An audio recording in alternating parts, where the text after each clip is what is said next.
ఓం నమో నారాయణాయ. ఆత్మబంధువులందరికీ నమస్కారం. ఈరోజు శ్రీమదాంధ్ర భాగవతంలో 24వ భాగాన్ని మనం తెలుసుకుందాం. ఇది భాగవతంలో తృతీయ స్కందం. దితి కశ్యపుడు. కశ్యప ప్రజాపతికి 13 మంది భార్యలు. ఆయన తన 13 మంది భార్యలతోనూ ధర్మబద్ధమైన జీవితం కొనసాగిస్తున్నాడు. ఒకరోజు సాయంకాలం ఆయన అగ్ని కార్యం చేసుకుంటున్నాడు. అసుర సంధ్యా సమయం ప్రారంభమైంది. ఆయన సాక్షాత్తుగా రాశీభూతమైన తపశ్శక్తి, అంటే ఆయన తపశ్శక్తే ఆయన స్వరూపం అంతా. అటువంటి మహానుభావుడు ఆయన. ఆయన దగ్గరికి దితి వచ్చింది. ఆయనతో ఒక మాట అంది. నా మీద మన్మధుడు బాణప్రయోగం చేశాడు. నేను ఆ బాణప్రయోగపు తాకిడికి తట్టుకోలేక నిలువెల్లా కదిలిపోతున్నాను. నీవు నా భర్తవి కనుక నీవు నన్ను అనుగ్రహించి నాలో కలిగిన ఈ కామావేశానికి ఉపశాంతిని కలిగించు అని చెబుతూ ఆవిడ ఒక మాట చెప్పింది. నేను ఇలా అడగటం వెనకాల ఒక రహస్యం ఉంది అంది. అదేమిటో చెప్పవలసింది అని అడిగాడు కశ్యపుడు. ఆవిడంది, నీకు 13 మంది భార్యలు ఉన్నారు. మేమందరం ఏకగర్భ సంజాతులం. 13 మందిని ప్రజాపతి నీకిచ్చి వివాహం చేశాడు. అందులో 12 మందికి సంతానం కలిగారు. ఇంకా నాకు సంతానం కలగలేదు. సాధారణంగా భార్యాభర్తల అనుబంధంలో ఒక గొప్ప సిద్ధాంతం ఉంది. ఆత్మావై పుత్రనామాసి. భర్త భార్యకు అపురూపంగా ఇచ్చే కానుక ఏమిటి అంటే తానే తన భార్య కడుపున మళ్ళీ ఉదయిస్తాడు. అందుకని ధర్మపత్ని విషయంలో అది ధర్మము. ఒక దీపాన్ని పట్టుకు వెళ్ళి ఇంకో దీపాన్ని వెలిగిస్తాం. 2 జ్యోతులు వెలుగుతున్నట్లు కనపడుతుంది. కానీ ఒత్తులు పొడుగు పొట్టి ఉండవచ్చు, ప్రమిదల రంగులో తేడా ఉండవచ్చు, కానీ దీపశిఖ మాత్రం సమాన ధర్మాన్ని కలిగి ఉంటుంది. దీపం చివర వెలుగుతున్న జ్యోతి మాత్రం ఒకటే. 2 దీపాల జ్యోతికి తేడా ఉండదు. కాబట్టి తండ్రికి కుమారుడికి భేదం లేదు. తండ్రికి కుమారుడికి భేదం లేకపోయినా 2గా కనపడేటట్లు చేయగలిగిన శక్తి ఈ ప్రపంచంలో ధర్మపత్ని ఒక్కతే.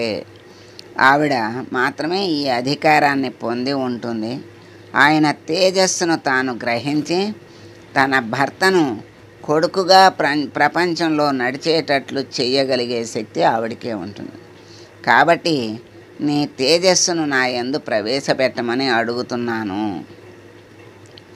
ధర్మానికి లోపం ఎక్కడుంది? నాకు సంతానమును కటాక్షించు అంది. ఆవిడ ఎంత ధర్మబద్ధంగా అడిగిందో చూడండి. అప్పుడు ఆయన అన్నాడు, దితి, నీ వంటి భార్య దొరకటం నాకు చాలా సంతోషం. కానీ ఒక్క మాట చెప్తాను విను. ఇది ఉగ్రవేళ. అసుర సంధ్యాకాలంలో పరమశివుడు వృషభ వాహనాన్ని అధిరోహించి భూమండలం మీద తిరుగుతాడు. ఈ సమయంలో ఆయన వెనక భూతగణాలు వెళుతూ ఉంటాయి. వాళ్ళు చాలా ఉగ్రమూర్తులై ఉంటారు. వాళ్ళకి ఆ సమయంలో శివుడి పట్ల ఎవరైనా అపచారంగా ప్రవర్తిస్తే శంకరుడు ఊరుకోవచ్చేమో, కానీ ఆయన చుట్టూ ఉన్న గణాలు మాత్రం అంగీకరించవు. చాలా తీవ్రమైన ఫలితాన్ని ఇచ్చేస్తారు వాళ్ళు. అందుకని కొంతసేపు ఆగమన్నాడు. ఒక్క ముహూర్త కాలం వేచి ఉండు. నీకు కలిగిన కోరికను భర్తగా నేను తీరుస్తాను అన్నాడు. దితికి అటువంటి బుద్ధి కలిగింది. భాగవతంలో ధర్మభ్రష్టత్వం ఎక్కడ వస్తుందో గమనించాలి.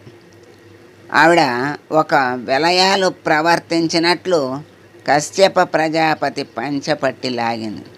అప్పుడు ఆయన ఈశ్వరునికి నమస్కారం చేసి తాను ధర్మపత్ని పట్ల ఇంతకన్నా వేరుగా ప్రవర్తించకూడదు అనుకుని ఆవిడ కోరుకున్న సుఖాన్ని ఆవిడకు కటాక్షించి స్నానం ఆచమనం చేసి తన కార్యంలో నిమగ్నుడైపోయాడు. కొంతసేపు అయిపోయిన తర్వాత దితికి అనుమానం వచ్చింది. చేయరాని పని చేశాను, దీని ఫలితం ఉగ్రంగా ఉంటుందేమోనని పరమశివుడికి రుద్రగణాలకి మళ్ళీ క్షమాపణ చెప్పింది. కానీ అప్పటికి జరగవలసిన అపకారం జరిగిపోయింది.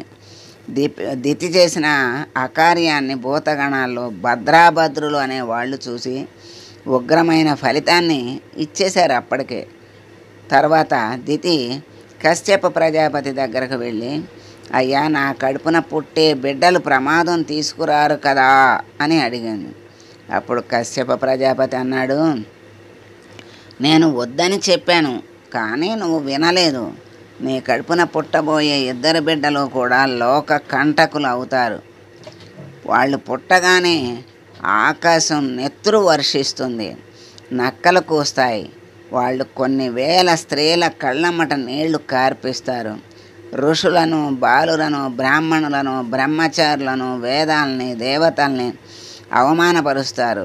చిట్ట చివరికి వాళ్ళు శ్రీహరి చేతిలో అంతం పొందుతారు అని చెప్పాడు. ఈ మాటలు విని దితి బావురుమని ఏడ్చింది.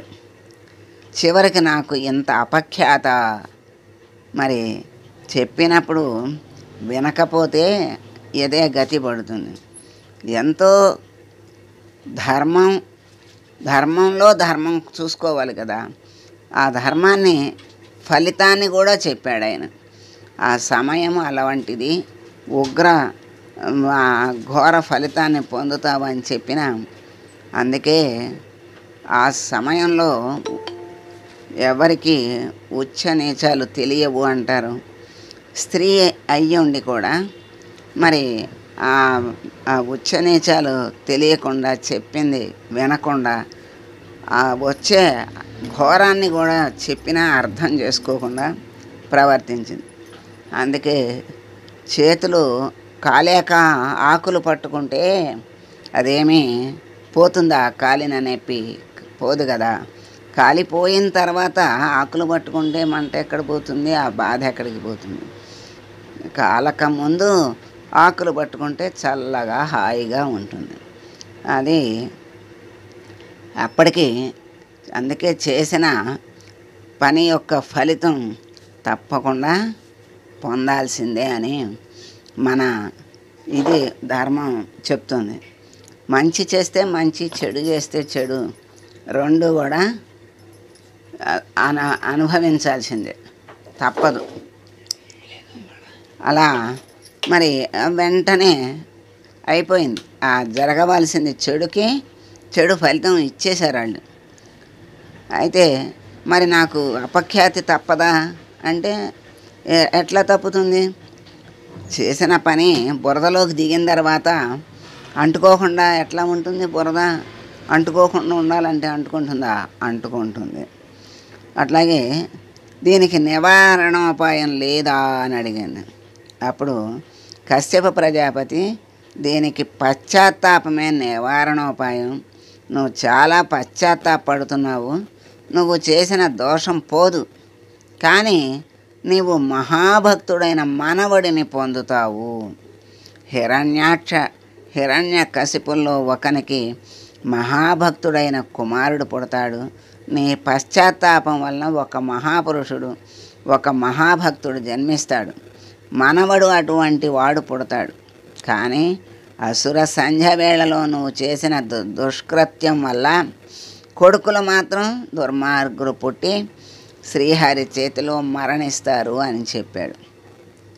అంటే చేసిన దుష్కార్యానికి ఫలితం ఉంది, ఇప్పుడు పశ్చాత్తాపానికి తర్వాత ఫలితం ఉంది అని చక్కగా మనవడుగా నీ పశ్చాత్తాప ఫలమే భక్తుడైనటువంటి మనవడు పుడతాడు అని చెప్పారు. భాగవతం కాలస్వరూపం ఎలా ఉంటుందో, ప్రమాదాలు ఎక్కడి నుండి వస్తాయో మనకి బోధ చేస్తూ ఉంటుంది. దితి మహాపతివ్రతే. అప్పుడు ఆమె ఏం చేసిందో తెలుసుకుందాం. అసలు పిల్లలను కనడం మానివేసింది, కడుపులో ఉంచేసుకుందంట. వాళ్ళు బయటకు వస్తే చంపేస్తారేమోనని 100 సంవత్సరాల గర్భంలో ఉంచేసుకుందంట. అప్పుడు ఆ గర్భం నుంచి తేజస్సు బయలుదేరి లోకాలనన్నిటినీ కప్పేస్తుంది. అప్పుడు అందరూ వెళ్ళి మళ్ళీ మొరబెట్టుకున్నారు. దితి గర్భం నుండి వస్తున్న తేజస్సు లోకాలని ఆక్రమిస్తోంది.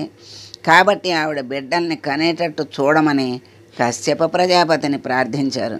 అప్పుడు కశ్యప ప్రజాపతి దితితో, నువ్వు చేస్తున్న పని సృష్టికి విరుద్ధం, మళ్ళీ ఇంకొక తప్పు చేస్తోంది.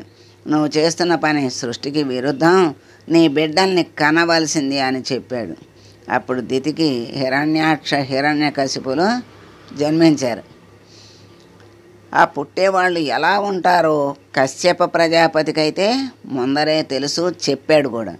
వాళ్ళకి ఆ పేర్లు కశ్యప ప్రజాపతే పెట్టాడు. అందుకే హిరణ్య ముందు పెట్టి ఒకనికి అక్షి, రెండవ వానికి కశ్యప అని చేర్చి ఒక అతనికి హిరణ్యాక్షుడని, రెండవ వాడికి హిరణ్యకశిపుడు అని పేర్లు పెట్టారు. మరి ఒకడు కనపడ్డదాన్నెల్లా తీసుకెళ్ళి దాచేస్తాడు. హిరణ్యాక్షుడు అంటే అక్షి అంటే కన్ను కదా, వాడు ఏది కనపడితే అది తీసుకెళ్ళి దాచేసుకుంటూ ఉంటాడు. మరి ఒకడికి ఎంతసేపు తానే గొప్పవాడిని, తానే భోగం అనుభవించాలని భావిస్తూ మరి చివరికి యజ్ఞాలు యాగాలు కూడా తన పేరు మీదనే చేయించుకుంటాడు, తననే తలవమంటాడు, హరిని తలవద్దంటాడు. ఇద్దరూ అహంకార మమకారాలే. దాచేసుకోవడమేమో మమకారం, నా పేరే చేయండి, నా పేరే తలవండి అనడం అహంకారం.